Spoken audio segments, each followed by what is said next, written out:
Britain is an island nation. The sea is in our history and in our blood. The British have a great affection for the sea, of course. A seafaring nation. We go to the seaside for our holidays. People are drawn to the sea just to look at it. For centuries, Britons have travelled the oceans as fishermen, explorers and traders.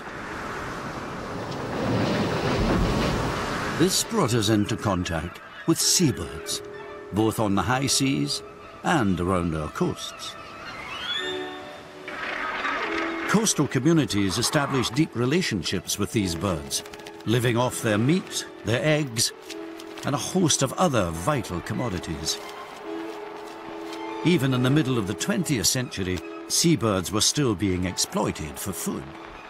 There was a sense that this was something that was given to them in bountiful providence, and that it was there to harvest. It would be wasteful not to harvest them. Seabirds slipped into our literature and our fashion. They transformed Victorian agriculture and created monumental family fortunes. But how much longer will they shape our culture? The story of our relationship with seabirds is an ancient and turbulent one, like our relationship with the sea itself. It's an untold chapter in the history of our rise and fall as a seafaring people.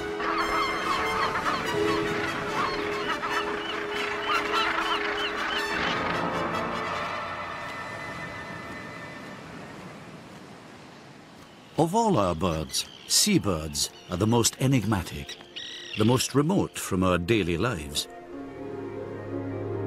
There is something remarkable, wonderful and extraordinary about seabirds. I think it's to do with mystery. So birds that inhabit the sea acquire something of the charisma of the sea. A lot of them make a noise that sounds like something the other side of the world that we know. Extremely lonely, extremely beautiful, with a kind of forlornness about it. Much of this wild magic comes from the way they live their lives. I think there's a powerful sense of the other about seabirds. For most of the year they're out at sea, and then for a period from April through till early July they're breeding on cliffs, sometimes extremely remote.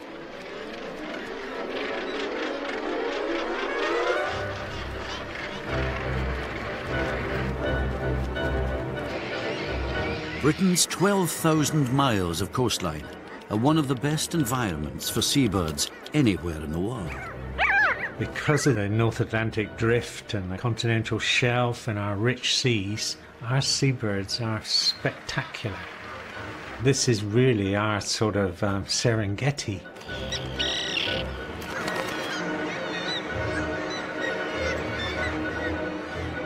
Some 7 million seabirds of 24 different species nest on our coasts.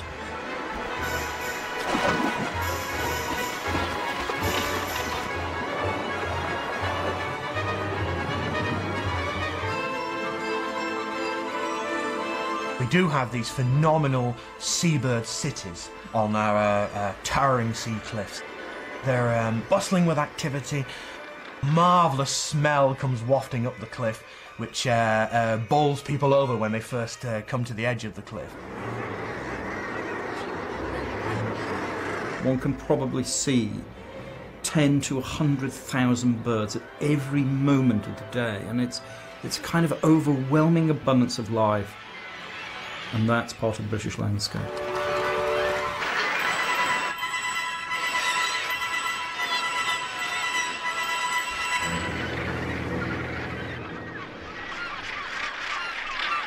Today, these wonders are largely out of sight and out of mind. But it was the sheer abundance of our seabird colonies that originally made them so important and irresistible to our ancestors. That story starts on the remotest islands in the British Isles, St Kilda. It's a place that looms out of nowhere from you. You've got all this empty ocean, and suddenly there it is, Atlantis. This cluster of islands and stacks lies off the Outer Hebrides, far out in the Atlantic Ocean. Every summer, more than 1 million seabirds come ashore to these rocky outcrops to breed. St Kilda is a particular stronghold for our largest seabird, the gannet.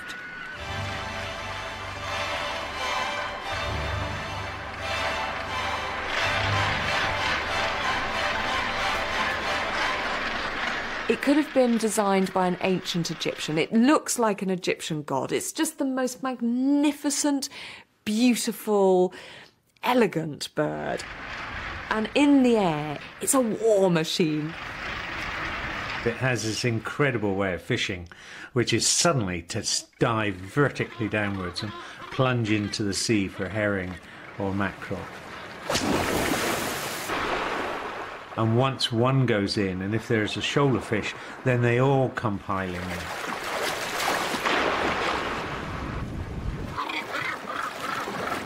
It was these seabirds that sustained a unique population known as the bird people of St Kilda. Their lifestyle was captured on film in the 1920s. The most remarkable hunter-gatherer community in the UK until the middle of the 20th century was the inhabitants of St Kilda, a small Gaelic-speaking community that lived in crofts on the edge of this huge mountain on Herta. Essentially, their entire lives were bound up in what they could harvest of wild birds from the cliffs and ledges around this incredible set of islands. St Kildans looked to seabirds to meet almost all their subsistence needs. They wore gannets' necks and body parts as shoes, very short-lived shoes. Their medicine was derived from the oil found in the stomach of the young fulmars. Their stored eggs in peat ash, which would last for months at a time.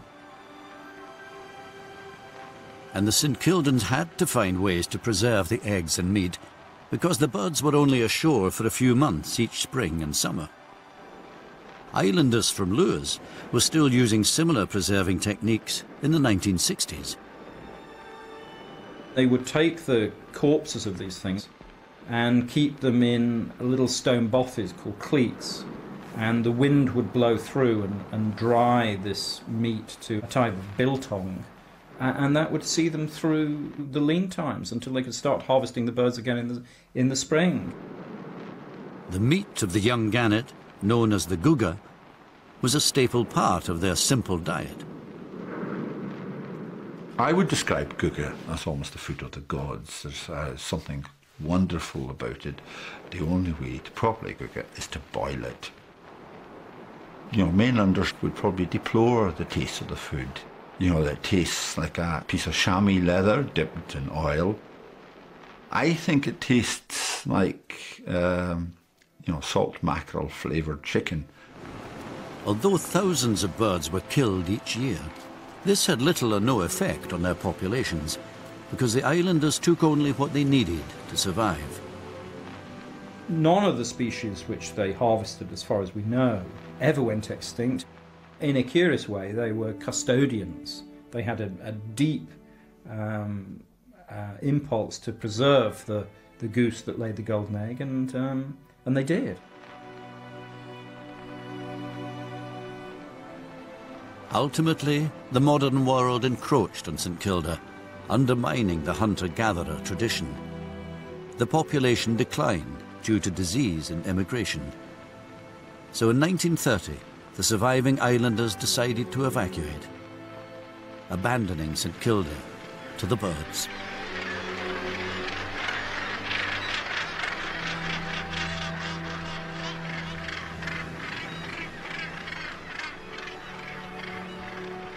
It was only the remoteness of St Kilda that allowed the bird people's culture to survive for so long. Other coastal communities had given up the hunter-gatherer lifestyle centuries earlier, heralding a long, dark chapter in our dealings with seabirds. Those who went out to sea to make their living as fishermen and seafarers encountered seabirds in their true element, the open ocean. Here, far from home, one bird in particular made a deep and lasting impression on them: the albatross.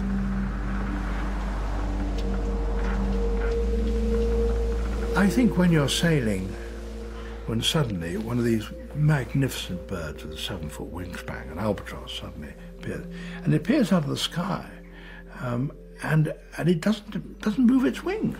I mean, it just tilts, glides, and it's exploiting the up currents from the surface of the sea and so on. And so just occasionally, just one little flap, and then it's off again.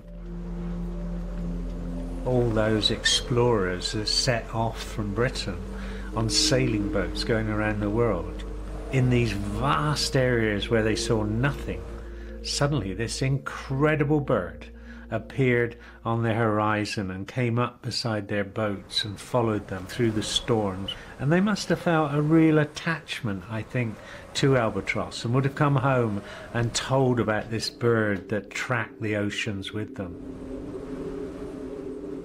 This mysterious tendency for the albatross to track sailing vessels gave rise to the pivotal scene in a poem by Samuel Taylor Coleridge, a poem that has entrenched the albatross in our popular culture. The Rime of the Ancient Mariner is certainly one of the most famous poems in the English language, which is a very interesting thing to say for one reason immediately, which is that it's a very long poem. The poem describes a relationship of a seaman with an albatross. The mariner's ship has blown off course in a huge storm, ending up in the icy wastes of Antarctica. Then, miraculously, an albatross appears. At length did cross an albatross. Through the fog it came. As it had been a Christian soul, we hailed it in God's name. It's a symbol of whiteness, of conscience, of souls, of Christianity, and it's big, like an angel. It's more than a bird, it's a flying symbol. This enigmatic bird leads the ship back into warmer waters, saving the sailors from certain death. Then, inexplicably, the mariner shoots the bird with his crossbow. His shipmates are horrified. One of the common bits of folklore about all maritime seagoing communities was that the souls of lost mariners entered the bodies of seabirds such as petrels, albatross, shearwaters, and so killing these birds was in some sense taboo. Thus the mariner brought bad luck upon his shipmates. The wind dropped and the ship was becalmed for days on end. Water, water everywhere, and all the boards did shrink. Water, water everywhere, nor any drop to drink.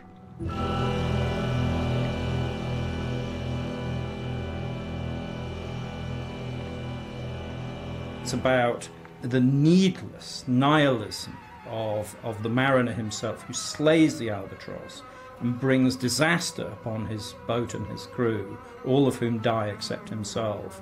And he is destined to travel throughout the rest of his life, repenting and telling the tale of his terrible destruction of this bird.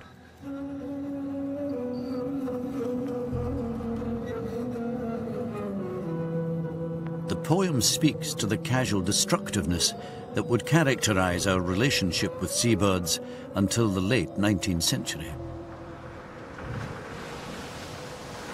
Coleridge's mariner was a familiar figure during Britain's heyday as a maritime power.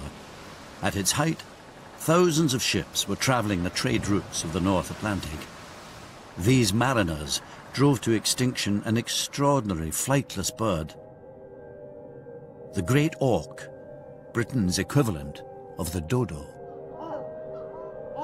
Well, alas, I've never seen a great auk, but I imagine it as a huge northern hemisphere penguin with an upright posture And the two most striking features are the white splash on the face and that very large dagger bill.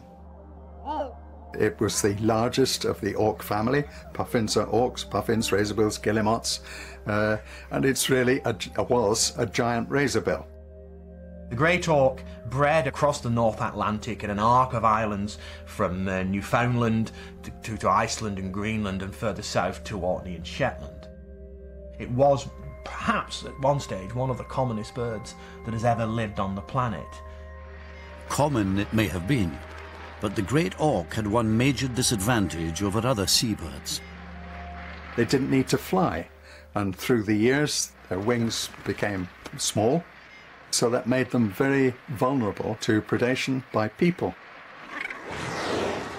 This vulnerability became all too apparent when the trade routes opened across the North Atlantic between Britain and her colonies in the New World. And when the first whalers and fishermen went to the Davis Strait between Greenland and Newfoundland, they were living on cod, of course, because that's what they were catching all day. And it must have been wonderful to be able to take a nice big, fat, juicy bird like a great auk. Hungry mariners based on the British colony of Newfoundland sailed out to seabird islands where the great auks bred, alongside their smaller relatives, guillemots, which still survive today. Here they found huge numbers of great auks, there for the taking.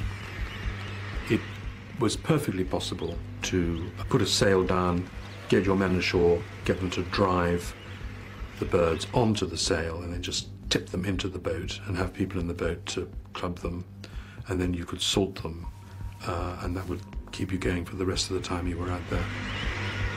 However many they killed, there were masses of others there. Over time, the great auk became even more valuable as a commodity for its feathers, which were used to stuff pillows and bedding. The featherbed industry, in really quite a short space of time, caused such huge destruction amongst those populations, with these birds just being rounded up, driven into stone enclosures, and then just pulled out, clubbed, dunked into boiling water to get the feathers off quickly. And this was done on a huge industrial scale. By the end of the 18th century, the great auk population was in a state of collapse on its main breeding grounds. As a result, great auks were very rarely seen at the edge of their range, in places like St Kilda.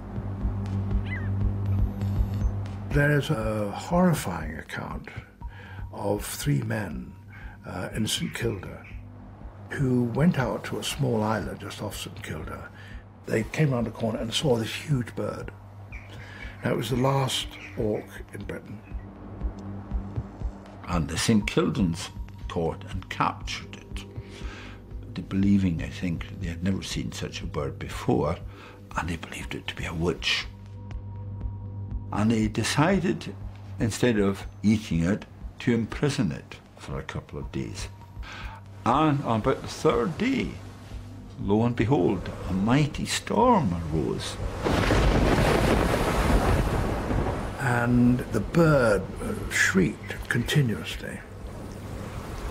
And the men became convinced that the bird had supernatural powers, and that it had brought the storm and they would never get off the island and as long as the bird was alive.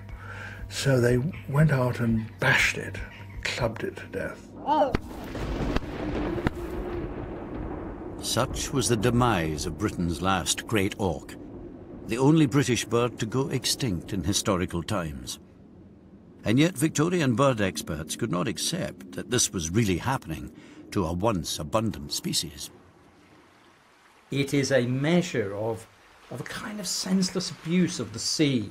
It's the way in which we think the sea is limitless. And therefore, we cannot believe that these resources are finite. We now know that the world's last great auk was killed in Iceland in June 1844. But a decade later, 2 egg collectors still harboured the hope that a few individuals may have survived. A couple of British ornithologists, John Woolley and his friend Alfred Newton, decided to make an expedition to Iceland to try to settle the question either way. The Iceland trip was fruitless, and the men returned home empty-handed. Later, Alfred Newton wrote an article on the Great Auk, which caught the eye of the well-known novelist, the Reverend Charles Kingsley. He actually read Newton's very poignant account of the destruction of these birds and the hope expressed by Alfred Newton that there might still just be a few pairs alive. It was a vain hope, but it provided the inspiration for a memorable scene in Kingsley's most famous book, The Water Babies. The child hero Tom encounters the last great auk, or as it was also known, the Gairfowl. And there he saw the last of the Gairfowl, standing upon the all-alone stone, all alone. Perched on a rocky outcrop, the elderly bird recounts the story of her species' demise. "If you'd only had wings," said Tom, "then you might have all flown away too."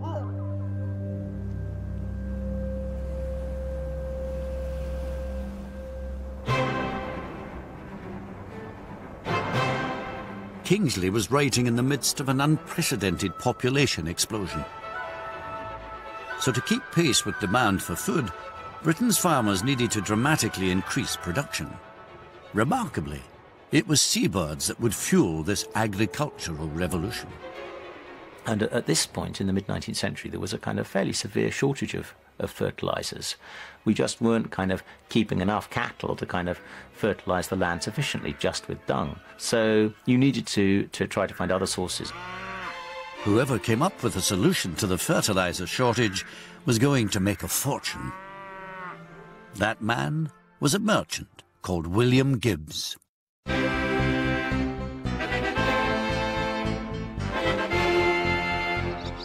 Gibbs sunk much of his wealth into the Tintsfield estate on the outskirts of Bristol, turning it into one of the grandest houses of the Victorian age. The source of Gibbs' fertile fortune was far less glamorous, according to a rhyme of the day. Mr. Gibbs made his tibs selling the turds of foreign birds.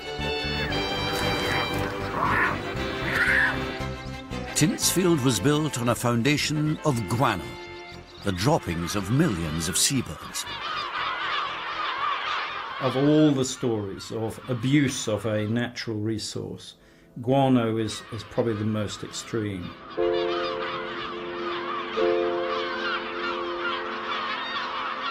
The guano didn't come from British seabird colonies, but from thousands of miles away, off the coast of Peru.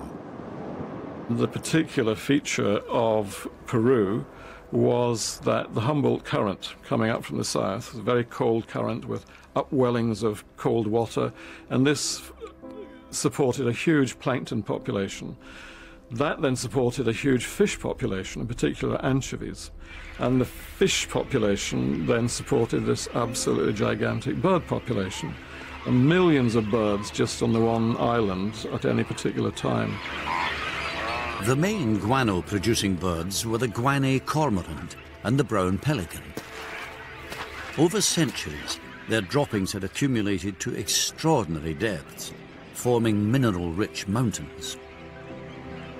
Peruvian guano was widely recognized at the time as certainly the best fertilizer anywhere, because it was a natural product and it had all the main plant foods, nitrogen, potash and phosphate.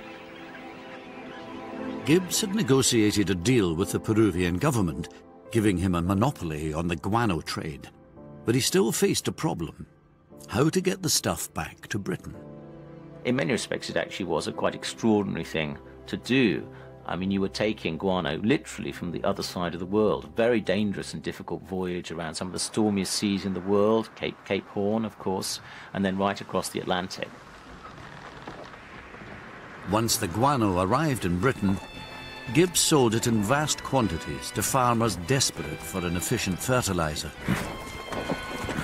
Guano gave a massive boost to the nation's agricultural output, and it made William Gibbs the wealthiest commoner in England. This was in sharp contrast to the men actually mining the guano in Peru. The workforce was organized by Peruvian landowners and relied on slaves, convicts, and by the 1850s, foreign indentured labor. They took Chinese coolies from the Far East, building them into contracts they knew nothing about. They got to these desolate equatorial islands, and the conditions were completely appalling. There are few photographs of this period, but an impression of the environment the coolies worked in can be gained from early 20th century footage of Peruvian laborers. And the guano, once it was loosened from the solid rock that it formed on the island itself, became a noxious powder that blistered your lungs and your nose. The normal amount the Chinese labourer had to remove was about 5 tons, but sometimes 8 tons a day. And he had to do everything from the original pickaxe, separating the manure from stones, carrying the stuff to the edge of the cliffs, and then great canvas chutes down into the boats below.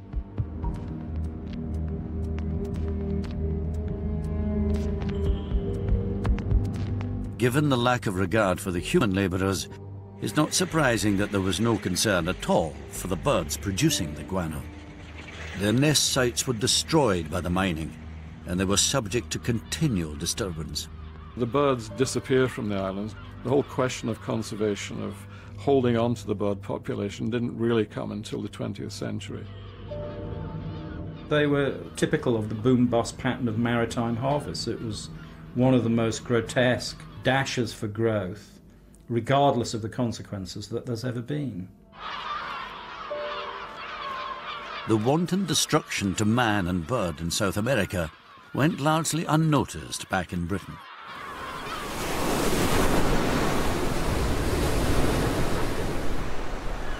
But by the 1860s, the welfare of seabirds at home could not be so easily ignored. For the first time, voices were about to be raised against the unbridled exploitation of British seabirds. The majority of our seabird colonies are on remote rocky islands, like the Bass Rock, off the east coast of Scotland, and the Farne Islands, off Northumberland. The isolation of these places offers the birds some protection from terrestrial predators, both man and beast. But there are a few seabird colonies on the British mainland, such as the cliffs of Bempton and Flamborough Head in Yorkshire. These cliffs are a favourite haunt of the kittiwake. The kittiwake is a very delicate gull. It's also a gull which tells you its name. You know, when you go to the colonies, there it is, shrieking away, kittiwake, kittiwake, kittiwake, kittiwake.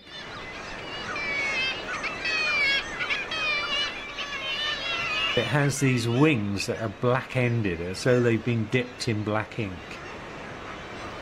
The thing that makes kittiwakes different from just about every other gull is that it breeds on narrow cliff ledges, so is relatively safe from terrestrial predators. So with a herring gull or black-headed gull, if a predator like a fox or a hedgehog comes into the colony, all the birds fly up and mob that predator and try and drive it away.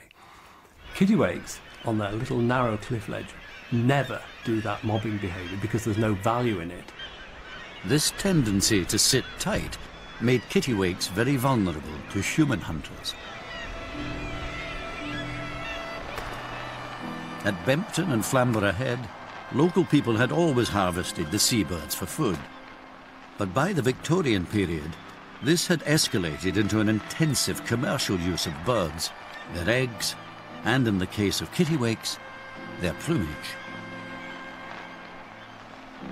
They would catch the bird, presumably with nets, and they would cut their wings off, the bits that they wanted, and would throw the bird wingless back into the water. And the wings were used by hat makers of Paris and London and New York.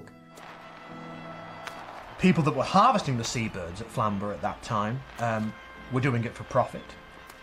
There was a sense of manifest destiny, that this was something that was given to them in bountiful providence, and that it was there to harvest. It would be wasteful not to harvest them. Harvesting the kittiwakes, though cruel, was at least commercially justifiable. But now they became targets for a very different element of British society. The burgeoning middle classes, who aspired to the leisure activities of the aristocracy. Once the railways made access to these coastal locations easier, hunting parties came to these seabird colonies to shoot these birds, which were so easy to shoot because they sat so tightly on the nest. Boarding so-called pleasure boats in Scarborough, groups of men would sail towards the colonies of birds. And then they would be taken underneath the cliffs and would blaze away at the parent birds sitting on eggs.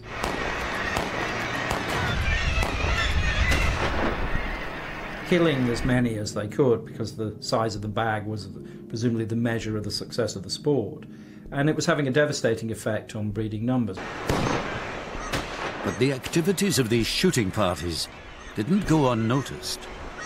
And it was the sight of large numbers of dead, dying birds and chicks whose parents had been killed left in the nest that started to upset people.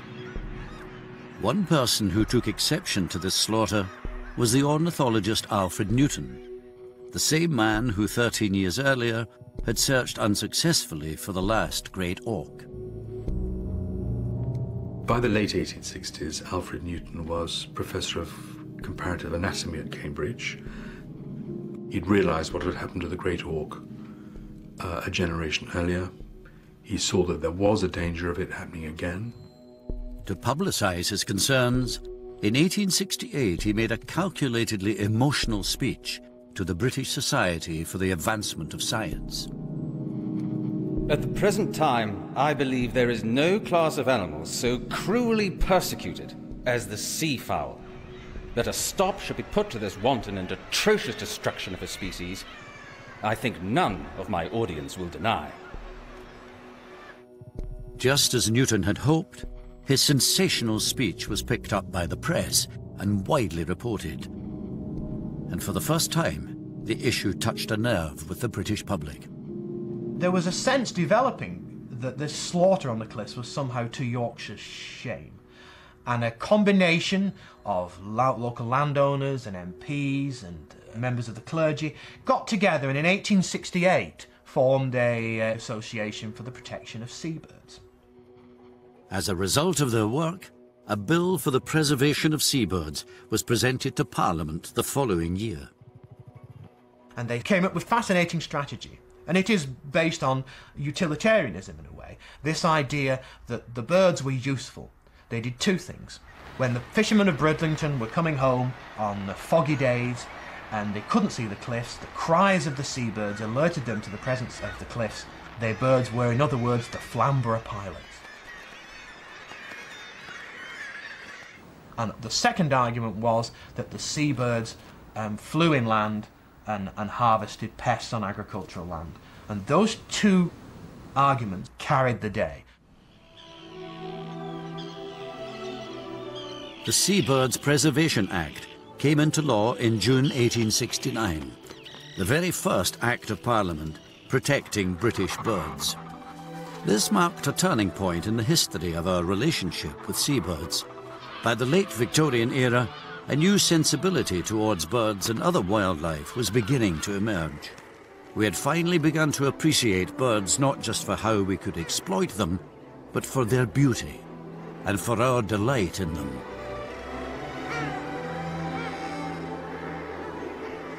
And yet, where seabirds were concerned, we still knew so little about their real lives. One of the wonderful things about seabirds is that they are in essentially very mysterious aspects of their behaviour, very, very little understood. Although much was already known about the birds of our countryside, it was only in the 20th century that science would begin to unravel some of the mysteries of seabirds. One man who pioneered their study was the Welsh naturalist Ronald Lockley. As a young man, he hadn't set out to be a seabird scientist. In fact, he was rather a dreamer, with an entrepreneurial streak.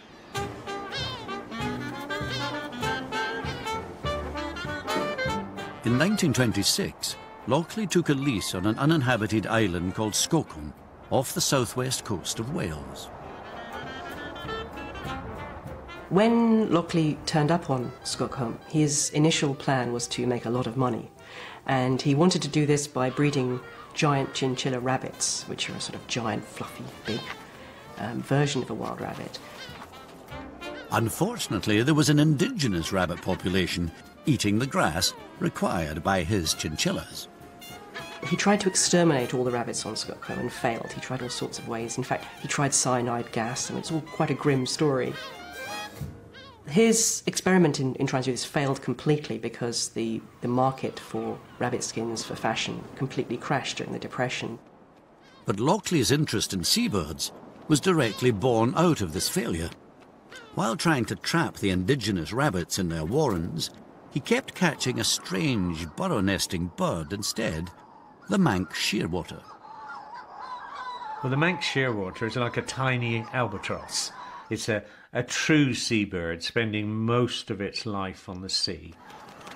It's a bird that needs to come ashore only to breed, and it lays a single white egg in a burrow like a rabbit hole that it digs itself, and it comes ashore just at night.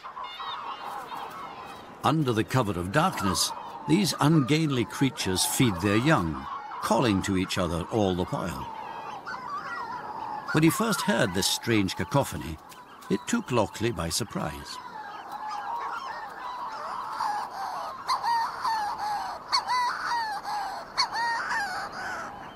Until this time, no one had attempted to study the behaviour of Manx shearwaters, or indeed any other seabirds, in detail. Lochley became enthralled with these mysterious creatures and devised imaginative experiments to study the most intriguing aspects of their behaviour. One of the things he was fascinated by was the navigational capacity of Manx shearwaters. And in one of these experiments, he took a bird from Skocum to Devon and released it, and within a few hours the bird was back in its nest burrow. And then he took this further, and they took a bird to Venice.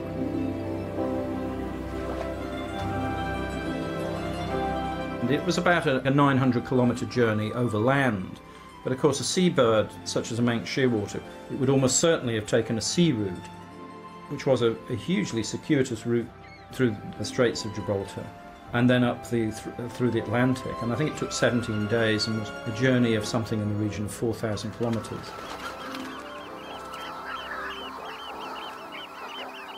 What it reveals is the puniness of human travel efforts. You know, this is a bird that has to find its way across the open ocean by itself, feeding and travelling for days.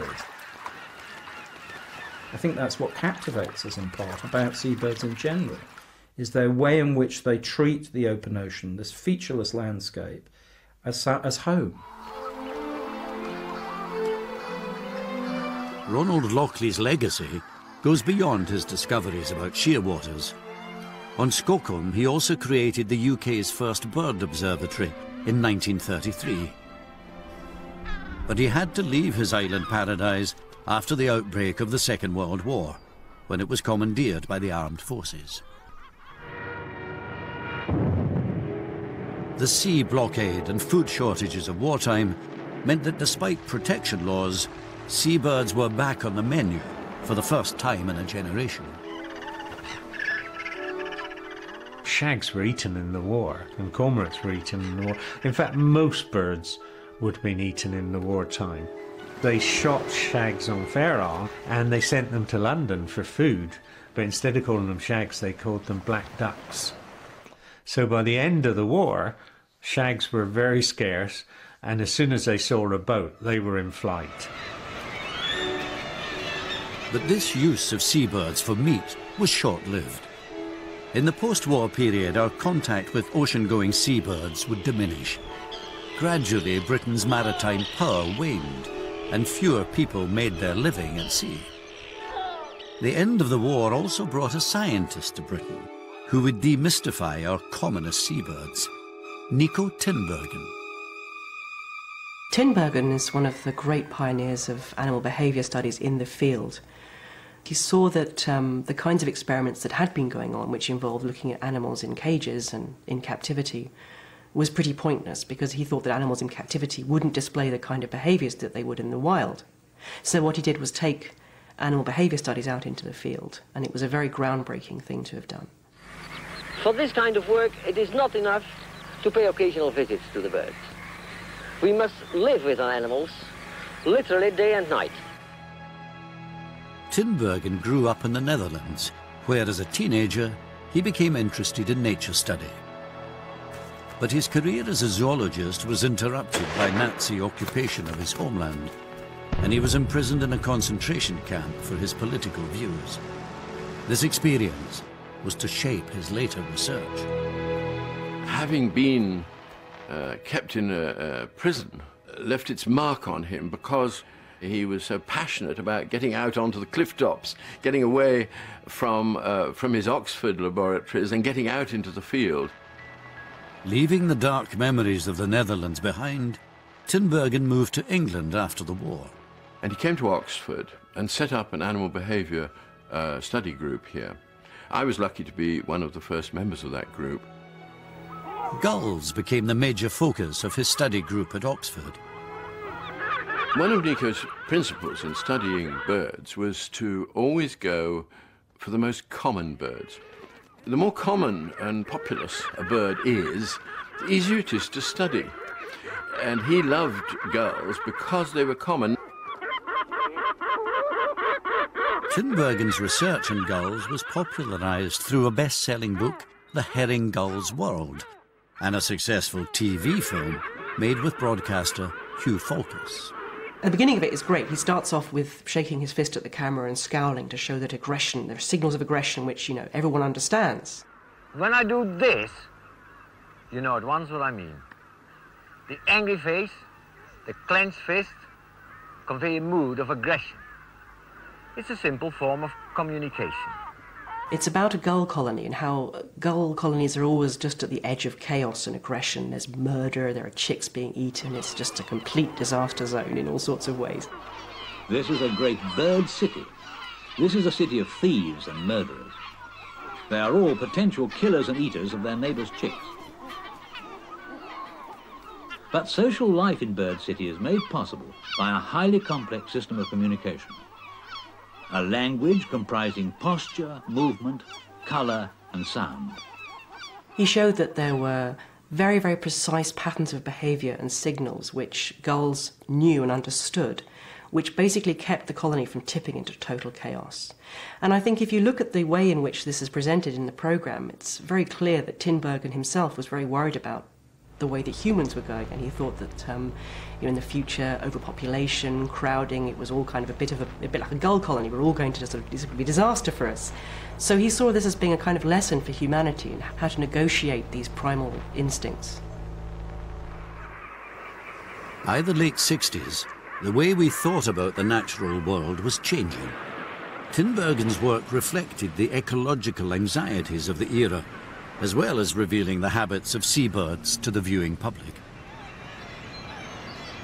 And yet, as we became a nation of landlubbers, seabirds became even more remote from our daily lives. They were increasingly out of sight and out of mind. Overnight, one event would change all this.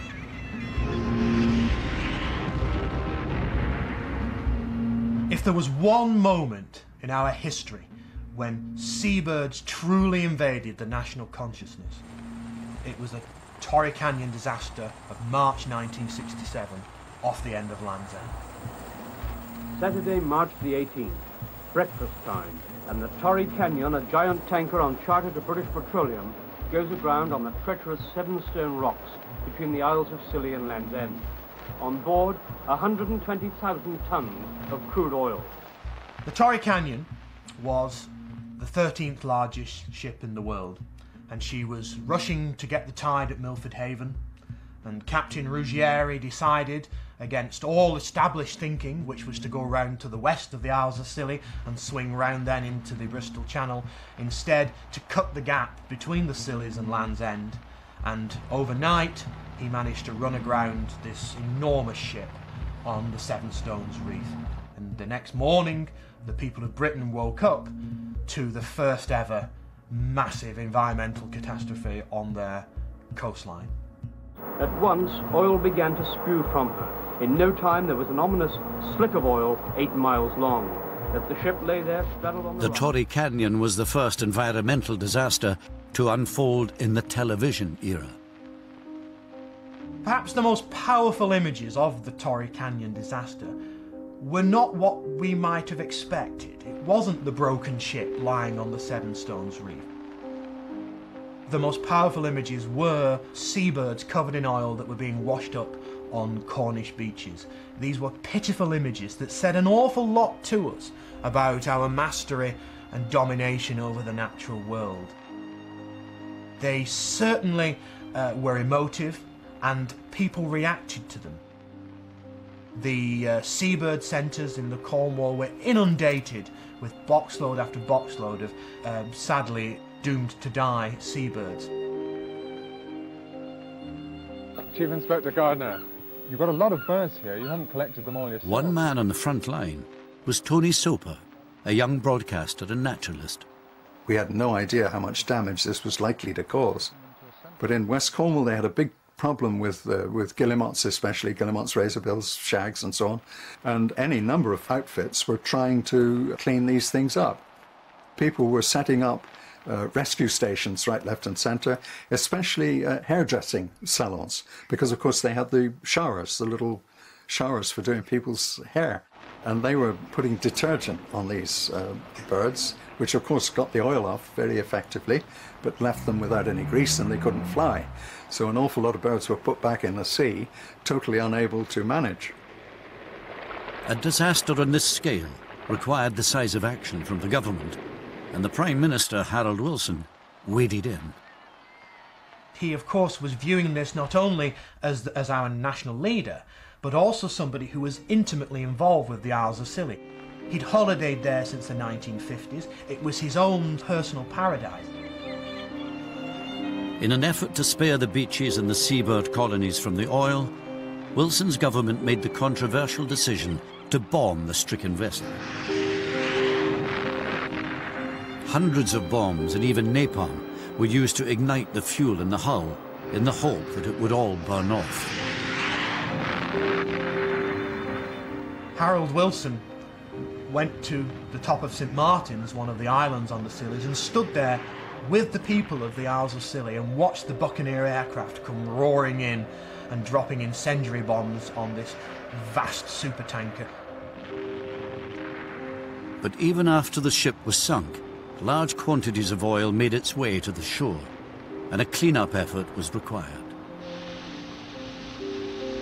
It was BP at the time, and they poured masses of detergent on the beaches, right, left and centre, all the way along the beaches on this oil, which in the long run we realised was a mistake. In the aftermath, the nation reflected on how ill-prepared it had been for such a disaster.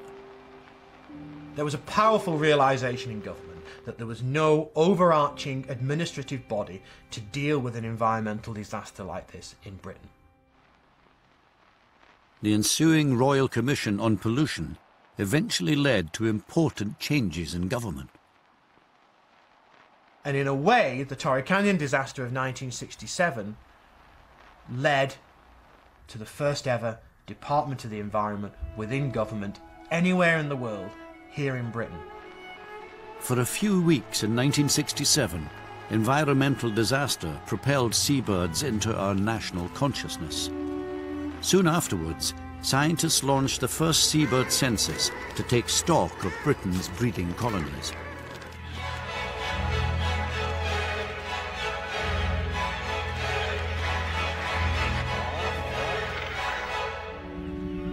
But seabirds might easily have slipped from public view once again, were it not for a dramatic change in the behaviour of one group of birds. For better or worse, this change would bring more of us into direct contact with seabirds than ever before. The poor old herring gull. There's no herring gull that's seen a herring in the last 50 years. They live off other things now.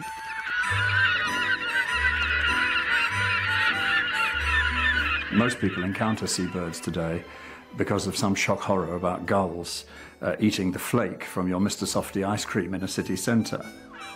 They're not exotic, they're not the other anymore, they're sort of part of life, and they're a problem when they get out of their own sphere, you know.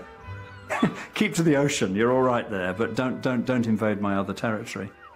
Two species have moved inland, the lesser black-backed gull and its paler-winged relative, the herring gull. They are obvious birds, they're big birds, and they're getting about their business in a very obvious way. So we're seeing all aspects of their lives. We see them, courtship, we see them nesting, laying eggs, and seeing them feeding their young. And during that process, they become quite aggressive, because that's what they're about. And that's a shock to us, because in our little lives in cities, we don't expect that sort of behaviour, No, that doesn't happen here. It happens on television or out in the country, but not in my city. As a young seabird researcher, Tim Birkhead had first-hand experience of a gull attack. This gull came down making this terrible wheezing noise, which I can still remember, put both feet out, hit me on the back of the head, and vomited and defecated simultaneously. So I got vomit down the front of my head and gull shit down the back of my neck. And it left me feeling sick for the whole day. Not the defecation bit, just the whack on the back of the head was so unexpected. Nesting seagulls will attack any bird or mammal that invades their territory because they're protecting their young. Our contemporary dislike for gulls in our towns and cities is in stark contrast to the way we used to feel about them when they lived at the coast.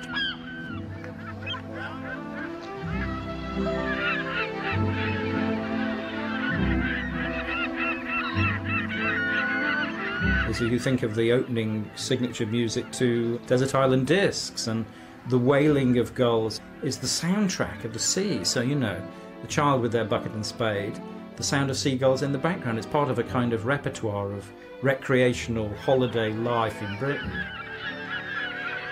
That wonderful laughing call of the herring gull, throwing back its head and making that extraordinary noise. That's the image most people have of gulls.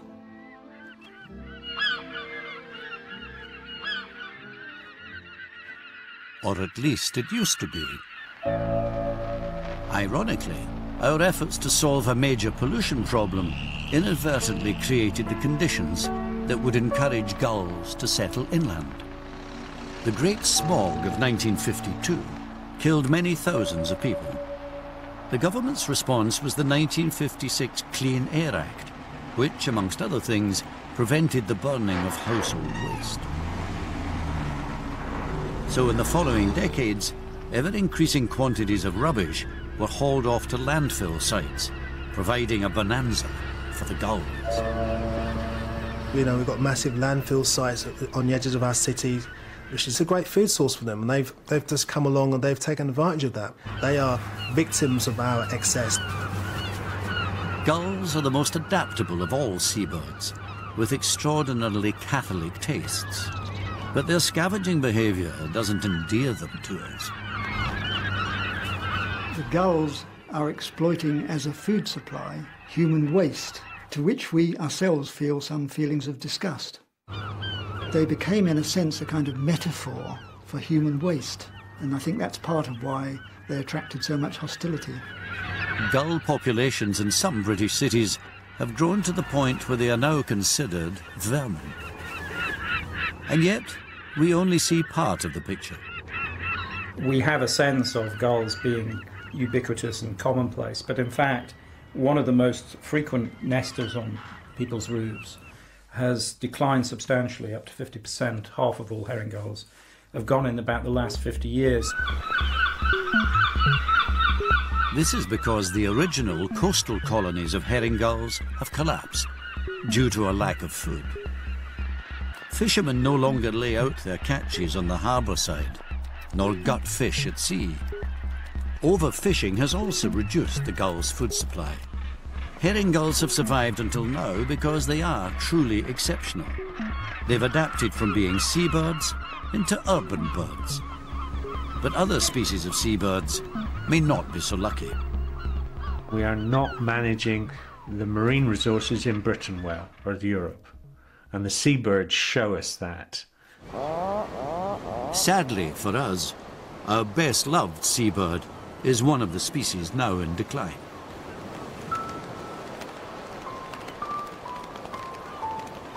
Even though most of us have never seen a puffin, we feel we know this comical little bird, the model for countless children's toys and the inspiration for the world's most celebrated series of children's books. It's like a toy animal, really. You just look at it and you simply cannot believe that this is the real thing. It cannot be a real bird. How can it exist like that, you know? The puffin's predicament provides a salutary warning for the future of our relationship with seabirds. The iconic view of a puffin is this bird with this incredibly bright bill coming ashore, running up to its burrow with all these little fish, head to tail, ranged through its bill. Puffins feed these nutritious little fish, sand eels, to their growing chicks. In recent years, many chicks have starved to death because of a shortage of sand eels. This is partly due to overfishing and also down to a more serious long-term problem: climate change. Sea temperatures are rising, but it means that species that support our seabirds, sand eels, are heading north. They want that cooler water. And what's going to follow them? Our seabirds. In the last 10 years, climate change has already contributed to a significant fall in the total number of seabirds breeding in Britain. And if we lost our seabirds, we would not be just losing colonies of birds, we'd be losing a whole part of our heritage, a whole part of what makes Britain Britain. Arguably, we have lost much of this heritage already.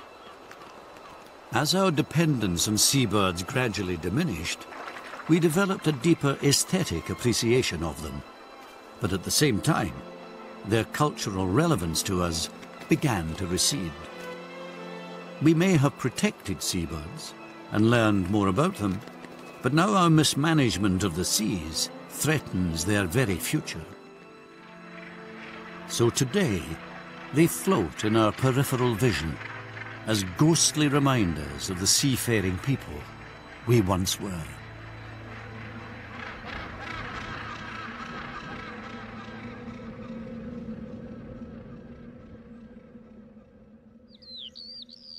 Next time, in the final episode of Birds Britannia, we explore the extraordinary impact the birds of the British countryside have had on our nation's history and culture. From nightingales and poetry to grouse and the glorious 12th. These birds have not only shaped our rural landscape, but also defined what the countryside really means to us.